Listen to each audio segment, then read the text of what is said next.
Hey everybody, this is Carla and I'm back with another encouraging word.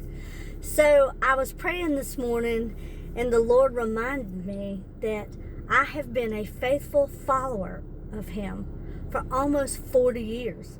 It hasn't just been the last 7 years, although I've been on an extreme journey the last 7 years. But 39 years ago, when my son was born, the Lord started teaching me how to trust Him and to have faith in Him. You see, my child was born prematurely, 2.5 months prematurely. And back then, that was basically a death sentence. And that's pretty much what they said. When he was getting out of the neonatal intensive care at 6 months and 5 days old, it was because they were sending him home with me so he could die at home and not in the hospital. That was the choice I had. He can die here in the hospital or he can die at home. But there was something so strong inside of me. I had this supernatural faith that was infused in me, and I believed by the Holy Spirit that I knew that my child was going to live.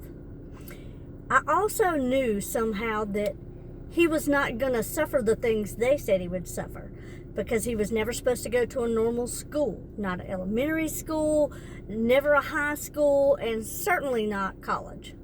Well, my son is a mechanical engineer, and he graduated from one of the top universities in the country. He is now married and has 2 children, and that was something he wasn't supposed to be able to have children because of all the x-rays. It was supposed to affect him. And now, it's not at all what man said it would be, but it is what God said it would be, because He's the one in control. He's the one that handles everything in our lives. And I recognize that it's been almost 40 years. My son will be 39 this year, so next year will be 40 years. And I was reflecting on that and all the times in the Bible that 40 is used. And one of the ones that I keep coming back to in my mind is Moses. For 40 years, he was exiled. But on that 41st year, he was sent back to lead the Israelites away from Egypt. He was sent to rescue them. And so that really sat heavy in my spirit, and I thought, I wonder what God's going to do on my 41st year. So for the next 2 years, I am going to try to focus on what God is doing in my life right now, and what is He going to do. Now, I'm not worrying about the future. I'm not just looking into the future. I'm not prophesying. I'm not doing any of that. But I am anxiously anticipating, and I'm excited about what the Lord is doing in my life. And I have friends that can attest to what was going on back then. Shout out to my friends in Bogalusa, Venice and Karen, who have been there with me this entire time through every trial in my life, ups and downs, the good, the bad, the ugly. And they told me that my life would be a testimony to the Lord. My story would bring God glory.